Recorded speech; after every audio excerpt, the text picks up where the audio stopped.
As women strive to break that glass ceiling, many are still faced with workplace harassment, bullying and unfair treatment, and it can happen in any industry. To Hell and Back is a memoir about one woman's life within the ranks of the Victoria Police Force, and former Victorian Police Officer Carolyn Pethick is on the panel to talk to us about her incredible story. Thank you for being with us. Carolyn, this is incredibly brave to pen a book like this. You sat down and started writing about 10 years ago. What made you want to put your story on paper? When I first started writing it, it was when I was going through a very bad stage of bullying, and it was actually my psychologist who said if I start writing things down, it might make a little bit more sense. Right. And then it wasn't until the Human Rights and Equal Opportunity Commission review into the police force came out that I thought now I could actually publish this book. Tell us about that bullying. How bad did it get?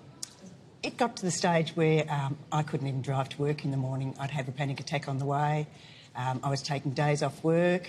My daughter was saying to me, "Why are you never happy anymore?" And she was only about 7 years old at the time. Can you describe the bullying?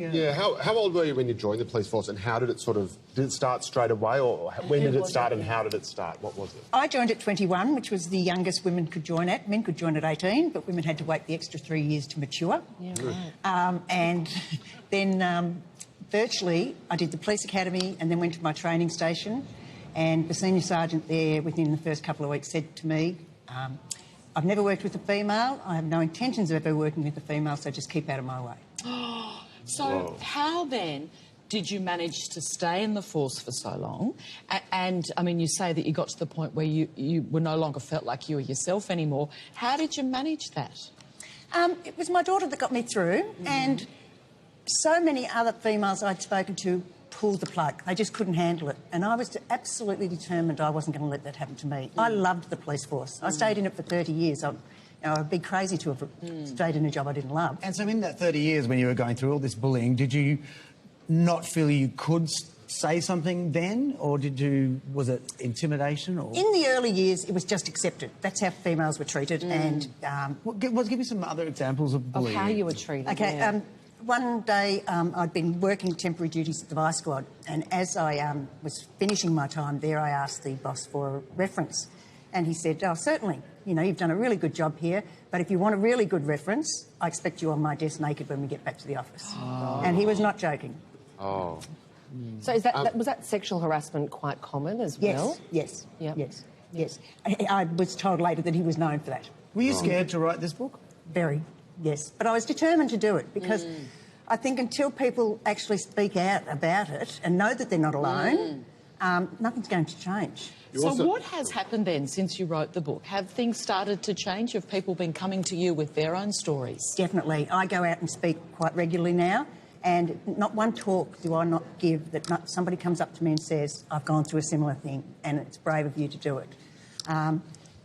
But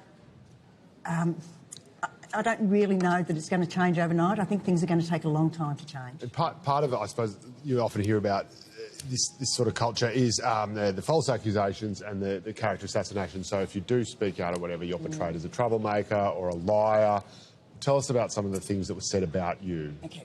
At the time of writing this book, I actually did put in a complaint about bullying and discrimination, and the very next day I got to work and my locker was full of toilet paper. Every member at the station had to take sides, and we all knew which side they were going to take. They didn't want to become the victims.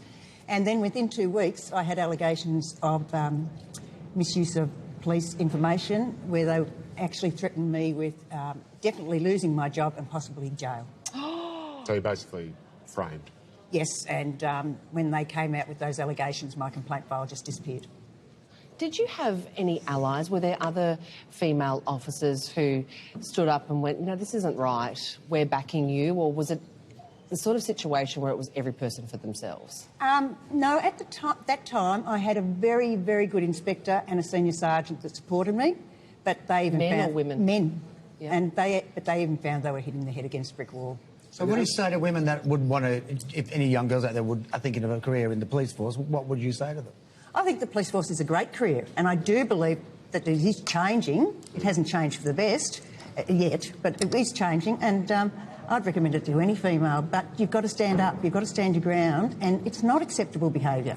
Just what sort of years are we talking about that this was at its worst? Is it still going on now? Because there have been huge changes in Victoria Police. There's been a female commissioner since then, which I know there was a lot of pushback against from some of the old guard.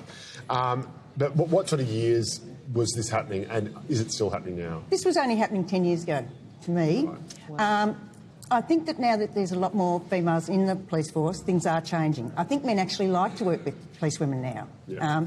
Whereas back in my day, it was their worst nightmare to be in the van for 8 hours with a female. Are there still some men working in the force who made your life hell? Yes, and I still believe, as I put it, there's still members of the police force that are past their use by date. And what would you like to say to them today? If you can't treat women properly, get out of the job. Just leave. Who polices the police? Bullying happens to everyone, doesn't it? Not just women, also men as well, across all industries. And it's so good that you've shared your story.